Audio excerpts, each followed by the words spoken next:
The rain fell softly that morning, blurring the city skyline into gray watercolor streaks. Inside apartment 14B, Emma Lewis sat on the edge of her worn-out couch, her hands resting on the small curve of her belly. The eviction notice on the coffee table looked louder than thunder, bright, red, and final. She'd been behind on rent for 2 months. Her husband, Daniel, had passed away in a construction accident just weeks after finding out they were going to be parents. Since then, the world had turned cold, and Emma was left to piece her life together with nothing but a fading memory and a promise she'd made to her unborn child. "I'll protect you no matter what." A knock echoed through the hallway, sharp, impatient. She froze. "Miss Lewis?" A deep voice came from the other side of the door. "It's Mr. Sterling's assistant. We need to speak with you." Mr. Sterling. The name carried weight like the man himself. Logan Sterling was known across New York as a billionaire real estate mogul with a heart as polished as his marble floors. The building Emma lived in was one of his smaller properties, one he planned to demolish for luxury condos. The tenants had been given notice months ago, but Emma, she had nowhere else to go. She opened the door slightly, her tired eyes meeting the stern gaze of a man in a dark suit. Behind him stood another taller, colder, unmistakably him, Logan Sterling. Even drenched in rain, his presence was sharp, controlled, commanding. His coat clung to his broad shoulders, and his blue eyes scanned her small apartment with quiet disapproval.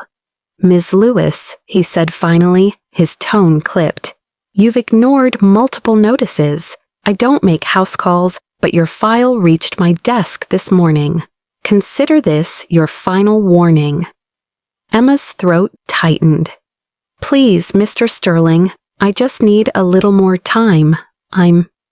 "Everyone says that," he interrupted, glancing at his watch. "I'm sorry, but business is business. You have until tomorrow to vacate." He turned, motioning to leave, but as he did, something slipped from Emma's trembling hand, a small folded ultrasound photo, worn from being held too many times. It fluttered to the floor, landing near his polished shoes. Logan bent down to pick it up. The black and white image caught his attention immediately, the faint outline of a tiny form, surrounded by the haze of life just beginning. He paused. For the first time, his sharp exterior faltered. He looked up at her, eyes narrowing, not in anger, but confusion. "You're pregnant?" Emma nodded, swallowing hard. "Yes, my husband. He passed away before he could see this. I've been trying to keep up, but," her voice cracked, "I'll find a way. I just need a little more time." Silence filled the room. Logan's assistant shifted uncomfortably, glancing at his boss, who stood frozen, staring at the photo as though it was something fragile, something personal. He had slipped the ultrasound into her hand and spoke more softly this time. "How far along are you?" "6 months," she whispered. His jaw clenched. "And you live here alone?" She nodded. Logan looked around the dim apartment again, the peeling paint, the single flickering lamp, the baby clothes folded neatly on the counter. Something in his chest stirred something he hadn't felt in years. He turned to his assistant. "Postpone the eviction indefinitely." The man blinked. "Sir, the demolition—" "I said indefinitely." When he looked back at Emma, his voice had lost its corporate chill. "You'll stay here until I decide otherwise." Emma stared at him, confused. Why would you do that?" He didn't answer. Instead, he gave a brief nod and left. As the door closed behind him, Emma exhaled shakily, sinking to her knees in disbelief. For the first time in weeks, she felt the faintest glimmer of safety. She didn't know why the billionaire had changed his mind, but she could tell it wasn't out of pity. There had been something in his eyes, something haunted. That night, Logan couldn't sleep.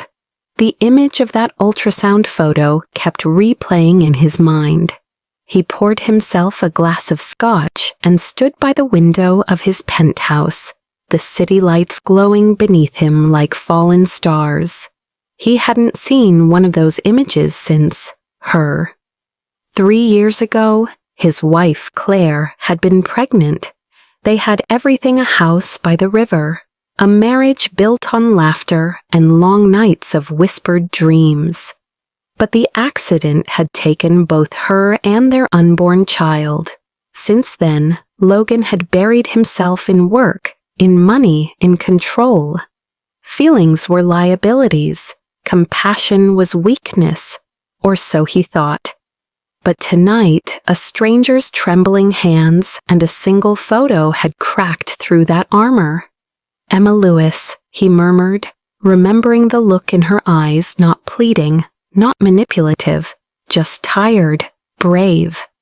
He set down his glass and made a decision. The next morning, Emma was startled by a knock again. When she opened the door, she didn't see his assistant, but Logan himself. "Mr. Sterling?" she asked, unsure if she was dreaming. He gestured toward the boxes in the corner. "You're still packing." "I wasn't sure if you meant it," she admitted. "I did." He glanced around, then offered her a small envelope. "This is for you." Inside was a check enough to cover months of rent, groceries, and maybe even baby supplies. Emma's eyes widened. "I can't accept this." "You can," he replied simply. "And you will. Consider it an investment." "In what?" He hesitated before saying, "In a life worth saving." Her lips parted, words failing her. "Why are you helping me?" Logan looked down, his expression unreadable. "Because once someone helped me, and I didn't deserve it either." Days turned into weeks, and with each passing sunrise, the lines between tenant and landlord began to blur. Logan stopped sending his assistant to handle Emma's case. Instead, he came himself. Sometimes he brought groceries. Other times, he just stood at the door awkwardly, pretending to ask about repairs that didn't need doing. At first, Emma didn't understand it. The quiet concern in his voice, the way he lingered when she laughed, or how he'd glance at her stomach like he was seeing something both fragile and miraculous. But slowly, she saw beyond the billionaire facade. Beneath the tailored suits and controlled tone was a man carrying his own kind of emptiness. One afternoon, she found him standing in the hallway, staring at an old picture frame she'd left near the door, a photo of Daniel, her late husband. "He looks kind," Logan said softly. "He was," she replied, her voice trembling with both pain and pride. "He used to say that kindness was the only thing worth being rich in." Logan smiled faintly. "Smart man." Emma hesitated. "What about you, Mr. Sterling? Have you ever been rich in kindness?" He exhaled slowly, his jaw tightening. "Once," he admitted, "but I lost everything that taught me how." The words hung heavy in the air, but they didn't need explaining. Emma saw it then, the shadow in his eyes, the kind that only grief could carve. From that day, something changed between them. He stopped hiding behind formalities. When he visited, he'd bring tea instead of business folders.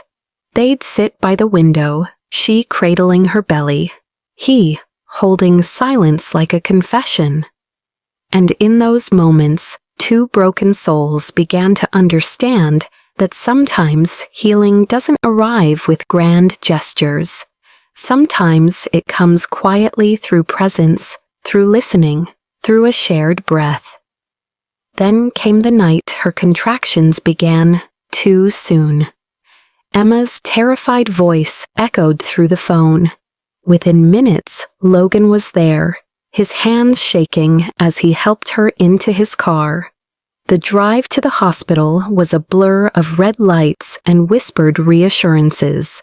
When the nurse rushed her inside, he stood helplessly outside the room, staring at the closed door like it was holding his entire heart behind it.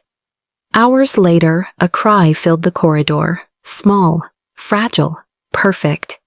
When Emma woke, she saw Logan by her bedside, holding the tiniest bundle she'd ever seen. His eyes, always sharp and composed, were soft, wet with something real. "She's beautiful," he whispered. "You did it, Emma." Emma smiled weakly. "We did it." He looked at her then, not as a landlord or a billionaire, but as a man finally remembering what it meant to care. "I was going to take your home," he said quietly, voice breaking. "But maybe you helped me find mine again." Tears filled her eyes. "You saved us, Logan."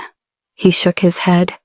"No," he murmured, gazing at the baby. "You saved me." And in that sterile hospital room, surrounded by the hum of machines and the weight of unspoken promises, two lost hearts, one rebuilding, one reborn, found peace not through fortune, but through forgiveness, compassion, and the simple, extraordinary act of choosing kindness again.